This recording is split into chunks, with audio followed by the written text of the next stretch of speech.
साहब अगर ऐसा है और सबूत मौजूद हैं इस सारी की सारी प्लानिंग के, जैसे कि आप कह रहे हैं, आज ISPR की प्रेस रिलीज में लिखा हुआ है कि फर्जी इंसानी हुकूक की खिलाफ वर्जियों के पीछे पनाह लेने की तमाम तर कोशिशें बेसूद हैं। ज़ाहिर कुछ ऐसा हुआ कि कुछ फर्जी कहानियां ज़रूर बनाई गई जिसमें जिम्मेदारी 9 मई के वाक़यात की उल्टा एजेंसियों पर और फौज पर डालने की कोशिश की गई, उसका फैक्ट चेक भी हुआ। मगर साहब ये फिर लाजमी है, अगर रियासत के पास सबूत मौजूद हैं कि अगर 9 मई को अग्रेशन हुआ है तो उससे अग्रेशन के साथ ही ना डील किया जाए बल्कि कानून के मुताबिक डील किया जाए, ताकि कल को अग्रेसर उल्टा विक्टिम ना बन जाए। क्योंकि पता नहीं चलता है जब रियासत अगर खुद अग्रेसर बने तो कहां पर तमाम चीज़ें बैकफायर कर जाएं और जो अग्रेसर है वो विक्टिम बन जाए। तो इस बात का ख्याल रखा जाएगा कि फिर कानून के मुताबिक चला जाएगा। नहीं शाहजेब, देखें, एक एहतजाज होता है, एक पॉलिटिकल वर्कर जो है वो एहतजाज करता है, वो भी बाज़ दफ़ा अक्सर दफ़ा कानून को अपने हाथ में ले लेता है। एक क्रिमिनल है वो भी कानून को जो है वो अपने हाथ में लेता है। एक दहशतगर्द है वो भी रियासत के कानून को तोड़ता है। इन तीनों के साथ एक जैसा सलूक नहीं किया जाता। इसमें जो है वो फ़र्क होता है। वो मुल्ज़मान जो रियासत के ऊपर चढ़ दौड़ें, जो है वो रियासत के ऊपर जो है वो अग्रेशन करें, तो उनके साथ और एक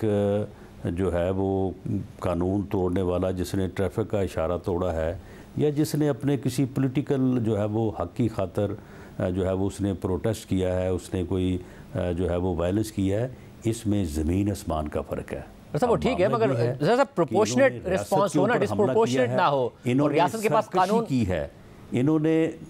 देखे शाहजेब, इन्होंने मामला यह है कि इन्होंने पाकिस्तान के दिफाई अदारे के ऊपर ये हमलावर हुए हैं। ये शरकसी है,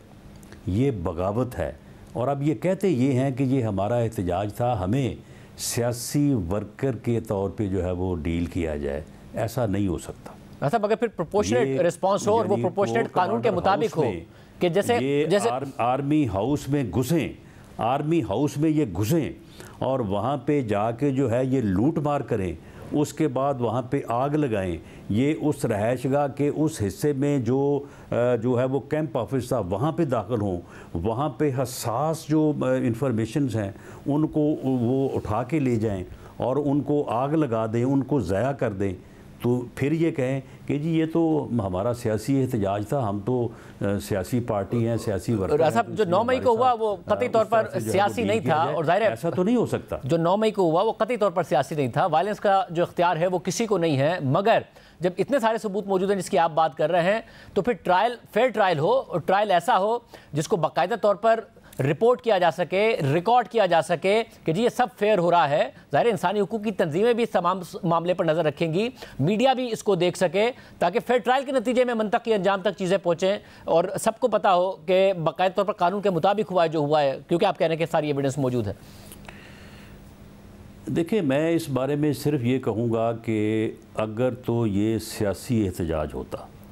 अगर इसमें सिर्फ सियासी जमात ही होती और उसके अलावा उसके कोई ताने बाने जो है वो बैरून मुल्क तक भी ना जाते होते, अगर ये वहाँ चौक में जाके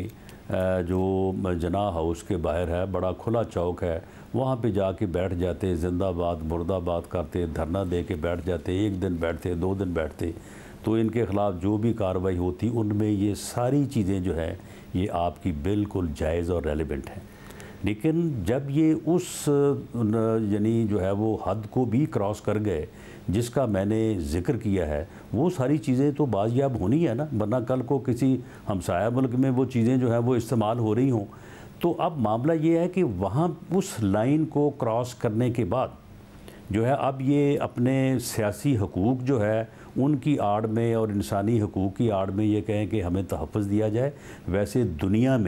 दुनिया में वो ममालिक जो बहुत बड़े चैम्पियन हैं इंसानी हकूक़ के और सियासी हकूक़ के, वहाँ पे भी जब लोगों ने उनकी रियासत के ऊपर हमला किया है और वहाँ पे जब इस किस्म की सूरत हाल दरपेश हुई है तो उन्होंने क्या किया है उसकी भी आप जो है वो एक से ज़्यादा मिसालें देख सकते हैं कि उन्होंने तो शायद वो किया है जो यहाँ पे हमारी सोच में भी शामिल नहीं है। पाकिस्तान के कानून में गुंजाइश मौजूद है एविडेंस के साथ लोगों का ट्रायल करने की।